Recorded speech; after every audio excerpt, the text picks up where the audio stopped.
இன்றைக்கி இந்த வீடியோவில் நம்ம என்ன பார்க்க போகிறோம் அப்படின்னா, கேது கிரகத்தோட கீழே இருக்க நட்சத்திரங்களை பார்த்துட்ருக்கோம். அதில் அஸ்வினி, மகம் இரண்டும் பார்த்துட்டோம். இப்போ நம்ம பார்க்க போகிறது மூல நட்சத்திரம் பற்றி பார்க்க போகிறோம். ஸோ முதல்ல இந்த மூல நட்சத்திரம் அப்படின்னா என்ன அப்படின்னா, இந்த உலகத்தில் இருக்கிற எல்லாத்தின் தொடக்கமும் இந்த நட்சத்திரத்துக்கு கீழே தான் கொடுக்கப்பட்டிருக்கு.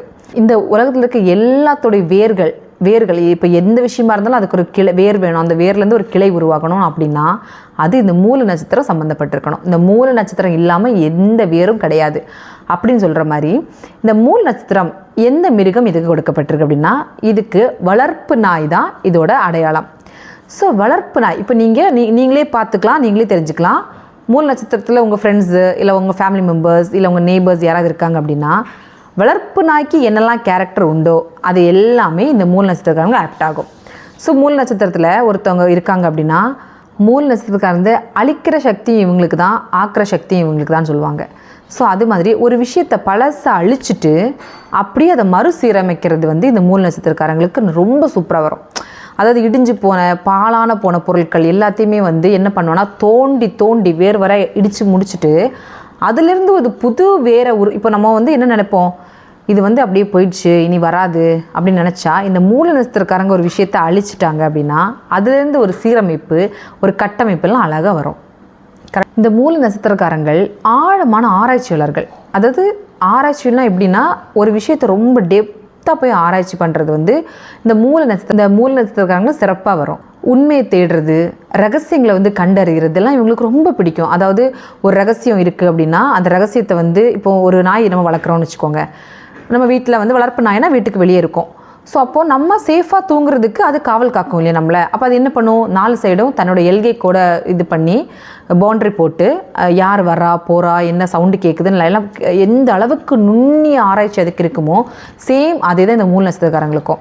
அவங்க ஒரு விஷயத்தை ஆராய்ஞ்சு ஒரு ரகசியத்தை கண்டுபிடிக்கணும் அப்படின்னு முடிவு பண்ணிட்டாங்கன்னா அதோட அடி வேற போய் அவங்க ஈஸியாக அதை கொண்டு வந்துடுவாங்க. ஆனால் இவங்களுக்கு அதை ஃபைன் டியூன் பண்ணிடுவாங்க. ஏன்னா மற்ற நட்சத்திரக்காரங்களுக்கு அது கிடைக்கலையோ, ஆனால் இவங்களுக்கு ஒரு விஷயத்த ரகசியங்களை இவங்க ஆராய போகும்போது அது விஷயம் 100% இவங்களுக்கு ஒர்க் அவுட் ஆயிரும். இவங்க இந்த எப்படின்னா, இவங்களோட ஆன்மீகம் எப்படி இருக்கும் அப்படின்னா, இந்த மாயைகளை உடைக்கும் தன்மை இவங்களுக்கு இருக்கும். அதாவது இப்போ எல்லாரும் ஒரு கருத்துக்குள்ளே ஒரு இதுக்குள்ளே நம்ம நம்பி இருக்கும்போது இவங்க மட்டும் இதெல்லாம் மாயே, இதெல்லாம் வேஸ்ட், ஆனால் அவங்களுக்கு தேவைக்குன்னா அதை கேட்டுப்பாங்க. இப்போ ஒரு சூழ்நிலை வருது, அவங்க ஒரு விஷயம் தள்ளப்படுறாங்க அப்படின்னா அதை கேட்டுப்பாங்க. மற்றபடி அவங்களோட வார்த்தைகளே எப்படி வரும்னா, இதெல்லாம் ஒரு மாயை, இந்த மாயைக்குள்ளே நம்ம ஏன் இருக்கோம், இந்த மாயைக்குள்ளே இது ஒரு கற்பனை உலகம் இப்படிங்கிற விஷயத்தை தான் அவங்க அதிகமாக அந்த ஆன்மீகம் வந்துட்டாலே அவங்க அப்படி தான் பேசுவாங்க.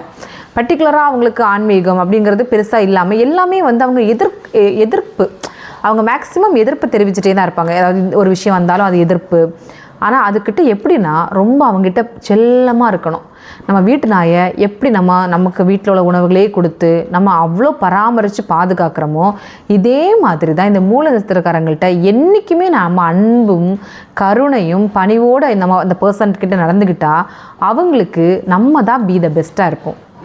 இந்த யோகாசனம் சொல்லி கொடுக்குறவங்க, யோகா மாஸ்டர்ஸு, இந்த யோகா எல்லாம் சொல்லி கற்றுக் கொடுத்து அதை தேர்ச்சி பெற வைக்கிறவங்க எல்லாமே இந்த மூல நட்சத்திரம். ஏன்னா அதுதான் அதோட வேர். அப்போ அது தொடக்கம் வேறுங்கிறதுனால இந்த வழியாக தான் நம்ம ஆன்மீகத்துக்குள்ளே போகிறதுக்கு இல்லை என்று எல்லாமே இந்த மூல நட்சத்திரக்காரங்க தொடர்பு அதிகமாக அதில் இருக்கணும். இருந்தால் அவங்க இதில் நீங்கள் மேக்ஸிமம் பார்க்கலாம். இந்த யோகாசனம் நடத்துகிறவங்க யோகா டீச்சர்ஸு எல்லாமே மேக்ஸிமம் அதில் மூல நட்சத்திரக்காரங்களாக இருப்பாங்க.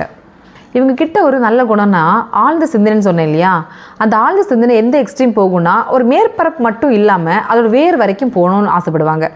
அதாவது லைட்டாக தெரிஞ்சால் போதும். இப்போ நம்ம என்ன நினைப்போம், எனக்கு கொஞ்சம் லைட்டாக தெரிஞ்சால் போதும், இது தாண்டி எனக்கு வேண்டாம் அப்படின்னா இவங்க மட்டும் அதோட டெப்த் வரைக்கும் போய் இதில் என்ன விஷயம் இருக்குது, இதில் என்ன சூட்சமம் இருக்குது அப்படின்னு தெரிஞ்சுக்கிறதுல ரொம்ப ஆர்வமாக இருப்பாங்க. இதில் இன்னொரு ப்ளஸ் எப்படின்னு கேட்டிங்கன்னா, உண்மையை பேசக்கூடிய நபர்கள் இவங்க. இந்த உண்மை சில நேரம் கசக்கப்படலாம் அப்படிங்கிறதுக்கு ஒரு எடுத்துக்காட்டு இவங்க தான். அதாவது ஆமாம் இது உண்மைதான், இது இப்போ என்ன வருத்தப்பட என்ன இருக்குது அப்படின்னு சொல்லுவாங்க இல்லையா. சிலவங்க படபடன்னு பேசிட்டு இந்த படபடான்னு பேசுறது, ஒரு விஷயத்த சொல்லிவிட்டு அதை குத்தி காட்டுறது. அதை குத்தி காட்டினா நம்ம ஆப்போனண்ட்டுக்கு கஷ்டமாக இருக்கும் அப்படின்னு தெரிஞ்சால் கூட இதுதான் நிஜம், இதுதான் உண்மை, இதுதான் சத்தியம், இதை நான் தப்பாக இதை மீறி பேசி எனக்கு இன்னும் ஒரு இதுவுமே நடக்க போகிறதில்ல அப்படின்னு சொல்கிறவங்க எல்லாம் இந்த மூல நட்சத்திரக்காரங்களாக தான் இருப்பாங்க. எந்த உண்மையாக இருந்தாலும் அப்படி ஸ்ட்ரெயிட்டாக போட்டு உடச்சிருவாங்க. இதுதான் உண்மை. ஸ்ட்ரெயிட்டாக, அதாவது முன்னும் பின்னும் யோசிக்கிறதெல்லாம் இல்லை. இப்போ இவங்களுக்கு வலிக்கும், இவங்களுக்கு கஷ்டமாக இருக்கும் அப்படிங்கிற நம்ம யோசிக்கலாம் இல்லை. முன்னும் பின்னும் யோசிக்காமல் ஒரு விஷயத்தை டப்புன்னு சொல்லணும்னா அது மூல நட்சத்திரக்காரங்களாக இருக்கும். ஏன்னா அவங்களுக்கு வந்து மறைப்பொருள் அப்படிங்கிறது மேக்ஸிமம் இல்லாமல் இருக்கும். அப்போ வந்து எதுவாக இருந்தாலும் ஓப்பனாக சொல்லிடுவோம், அதில் என்ன இருக்க போகுது அப்படின்னு நினைக்கிறது இந்த பர்சனாக தான் இருப்பாங்க. இவங்களோட ஆன்மீக தேடல் வந்து எப்படின்னா, வாழ்க்கையோட அர்த்தம் குறித்து ஒரு தீவிர தேடல் இருக்கும். அதாவது வாழ்க்கையோட என்ன அர்த்தம், நம்ம இந்த பூமியில் பிறந்திருக்கோம், அப்போ வாழ்க்கையோட அர்த்தம் என்ன அப்படிங்கிறத வந்து இவங்க தெரிஞ்சுக்கணும்னு ஆசைப்படுவாங்க. தமிழோட வாழ்க்கைக்கு என்ன அர்த்தம் கொடுத்துருக்காங்க, ஸோ நம்ம எதுக்காக படைக்கப்பட்டிருக்கோம், இந்த கர்மாக்கள் எதுக்காக படைக்கப்பட்டிருக்கோம், நம்ம என்ன கர்மாவை படைக்கப்பட்டிருக்கோம், முன் ஜென்மத்தில் என்ன வரந்தோம், போன ஜென்மத்தில் என்ன வரந்தோம், இப்படிங்கிறது எல்லாமே வந்து தெரிஞ்சுக்கிறது வந்து இந்த மூல நட்சத்திரக்காரங்க அதிக ஆர்வமுடையவங்களாக இருப்பாங்க. இதன் வழியாக தான் அவங்க ஆன்மீக தேடல் வந்து இருக்கும். மன உறுதி வந்து திடமாக இருக்கும். ஒரு கடினமான சூழ்நிலையில் கூட அவங்க மன உறுதி வந்து ரொம்ப ஸ்ட்ராங்காக வச்சுருப்பாங்க. இந்த கடினமான சூழ்நிலையில் கூட எதிர்க்கணும். இப்போ ஒரு சூழ்நிலை கடினமாக வருது அப்படின்னா, இது என்ன பெரிய சூழ்நிலை, இதை என்னால் மாற்றிட முடியும் அப்படின்னு அந்த திடமான மனநிலை வந்து இவங்களுக்கு காணப்படும். அது நமக்கு பார்க்கும்போது ரொம்ப ஆச்சரியமாக இருக்கும். என்னென்னா மேக்ஸிமம் சில விஷயங்கள் வந்தாலே நிறைய பேர் சோர்வடைஞ்சிருவாங்க. ஆனால் இவங்க அதில் சோர்வே அடையாமல் மன உறுதியோடு நின்று அது ஒரு விஷயமாகவே எடுக்காமல், எவ்வளோ பெரிய பிரச்சனையாக இருந்தாலும் அதை சைலண்டாக க்ளோஸ் பண்ணுறதுக்கு இவங்க கிட்ட நிறைய திறமைகள் இருக்கும். மாற்றங்கள், அடிக்கடி இந்த மாற்றத்தை உருவாக்கக்கூடிய தன்மைகள் இவங்களுக்கு இருக்கும். அதாவது அது சமூகத்தில் மட்டும் இல்லை, தன்னுடைய குடும்பத்தில் கூட நிறைய மாற்றத்தை கொண்டு வந்துகிட்டே இருப்பாங்க. இப்போது முன்பணி காலம் பின்பணி காலம்னு இருக்கிற மாதிரி இவங்களுக்கும் before this person after this person அப்படிங்கிற மாதிரி இவங்க சிறு வயதில் ஒரு பருவத்தில் ஒரு கேரக்டராகவும், கொஞ்சம் ஒரு அடல்ட் கேரக்டரில் ஏஜில் ஒரு கேரக்டராகவும், அதை தாண்டி ஒரு கேரக்டராகவும், இந்த 3 திசை காலமாகவும் என்னோட அட்வைஸை வந்து ரொம்ப கேட்டுப்பாங்க. அதாவது அந்த அட்வைஸ் கொடுக்குற பர்சன் வந்து கரெக்டான ஒர்த்தபுளான பர்சனாக இருந்தால் இவங்க வந்து 100% அட்வைஸை கேட்பாங்க. கேட்டு அந்த சூழ்நிலைக்கு ஏற்ப அந்த காலத்தை வந்து மாற்றக்கூடியதுலேருந்து சிறந்தவங்க. அதாவது இப்போ சொன்னேன் இல்லையா, ஒருத்தவங்க வந்து இந்த மனுஷனை நம்ம அன்னையிலேருந்தே பார்க்குறோம், இவன் இந்த கேட்டகரியில் தான் உட்காந்துட்ருக்கான்னு சொல்லுவாங்க. பட் இந்த ஊரில் இருக்கிறவங்களை பார்த்தீங்கன்னா எவ்வளோ சேஞ்ச் இவங்க கிட்டே இருக்குது லைஃப்பில். அன்றைக்கி அப்படி இருந்தாங்க, இவங்க இன்றைக்கி இப்படி இருக்காங்க அப்படின்னு சொல்லக்கூடிய நபர்கள் எல்லாம் இந்த மூல நட்சத்திரக்காரங்களாக தான் இருப்பாங்க. இவங்க கிட்ட இருக்க மைனஸ் என்னென்னா, இவங்ககிட்ட இருக்க ஒரு பெரிய மைனஸே கடுமையாக பேசுகிறது. சொன்னோம்ல, இந்த வார்த்தைகளை வந்து அள்ளி விட்டுருவாங்க வீசி. அந்த முன்ன பின்ன யோசிக்கிறதே இல்லை, நம்ம என்ன பேசுகிறோம் அது அந்த செகண்ட் தான் அதை இப்போ நாய் வந்து குறைச்சிரும். இப்போ ஒரு கல்லை தூக்கி எறிஞ்சிட்டா அது குறைக்கணும்னு வச்சுக்கோங்களேன். அந்த குறைச்சிட்டு நம்ம சாப்பாடு போட்டால் கிட்ட போனால் என்ன ஆகும், அது நம்மளை கடிக்குமா? கடிக்காது. கண்டிப்பாக அது அந்த சாப்பாடை அக்செப்ட் பண்ணிக்கும். சேம் தான்.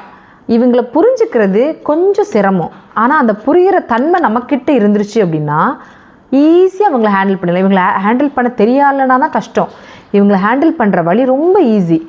அதுக்கு என்னென்னா, அவங்க கடுமையான சொற்களை வீசும்போது இவங்க குணம் இப்படி தான் தெரிஞ்சுக்கிட்டு அதுலேருந்து விலகிடணும். ஃபஸ்ட்டு அந்த டைம் அந்த இடத்துலேருந்து விலகிடணும். அதுக்கப்புறம் எல்லாமே நார்மலாக ஆயிரும். உறவுகளுக்கு நடுவில் திடீர் பிரிவு. இவங்க இந்த சொற்களை கடுமையாக வீசுறதுனாலேயே என்ன பண்ணிடுவாங்கன்னா, உறவுகளையும் பிரித்து விட்ருவாங்க. அதாவது பிரிக்கிற அளவுக்கு பேசி ஆப்போசிட் பர்சனை வந்து பேசி காயப்படுத்தும் போது ரோஷங்கள் நிறைய பேருக்கு இருக்கும். நமக்கு தான் அவரை புரிஞ்சுக்கிறது கடினம், புரிய முடியாதுன்னு தன்மை வரும்போது என்ன ஆகும், அங்கே பிரிவு தான் கண்டிப்பாக ஏற்படும் இல்லையா. மன அழுத்தம் இவங்கள்ட்ட அதிகமாக இருக்கும். எதனாலனா, இவங்க ரொம்ப தனிமை விரும்பிகளாக இருப்பாங்க. இவங்களை சுற்றி வந்து ரொம்ப நசநசன்னு இருக்காமல் ஒரு இடத்துல எல்லோரும் கூடியிருந்தால் அடுத்த முடிச்சுட்டு போயிடணும். அந்த செகண்டில் வந்து எல்லாம் ஃப்ரீயாகி நம்ம தனியாக நம்மளோட ராஜ்யத்தில் இருக்கணும் அப்படிங்கிறது வந்து ரொம்ப விரும்பக்கூடியவங்க. மன அழுத்தத்துக்கும் ரொம்ப ஆளாயிருவாங்க.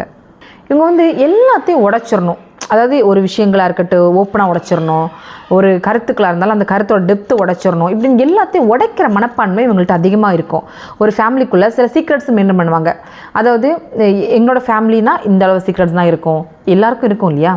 இவங்க என்ன பண்ணுவாங்கன்னா, என் ஃபேமிலிக்கு கௌரவம் வேணும், அட் சேம் டைம் ஒரு இடத்துல வந்துட்டாங்க அப்படின்னா அதை சீக்ரெட்ஸை போட்டு உடைச்சிருவாங்க. அதை காப்பாற்றி பத்திரமா வைக்கணும், நம்ம வந்து இதுதான் நம்ம அடுத்த வழி நடத்த போகுதுங்கிற எண்ணங்கள்லாம் இவங்கள்கிட்ட இருக்காது.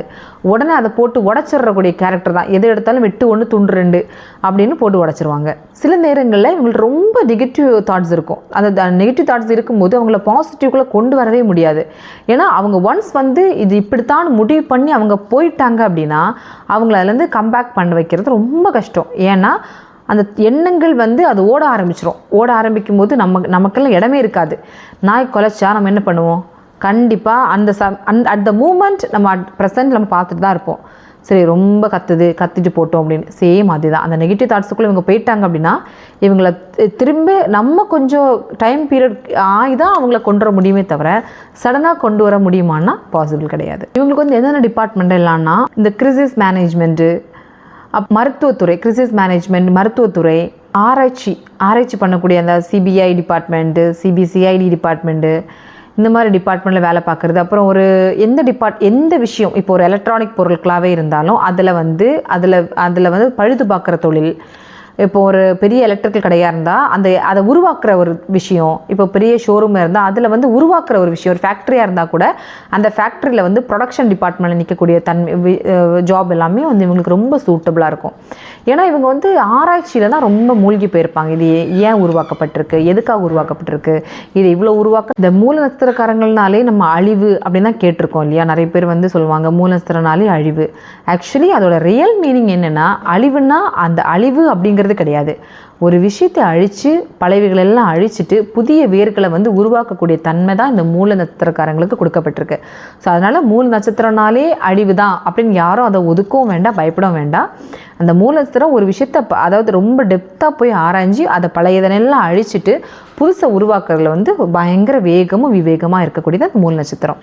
இது வந்து இந்த பொய்களெல்லாம் அகற்றி உண்மையான வேர்களை வந்து தூண்ட வைக்கிறதா இந்த மூல நட்சத்திரக்காரங்க. ஸோ உங்கள் ஃப்ரெண்ட்ஸ் அண்ட் ஃபேமிலி, உங்கள் நெய்பர்ஸு, இல்லை உங்களுடைய ரிலேட்டிவ்ஸ் யாராவது வந்து இந்த மூல நட்சத்திரக்காரங்களை இருந்தால் நீங்கள் அவங்கள பார்த்து பயப்படணும்னு அவசியம் இல்லை. அவங்கள ஹேண்டில் பண்ணுறது சின்ன விஷயந்தான்.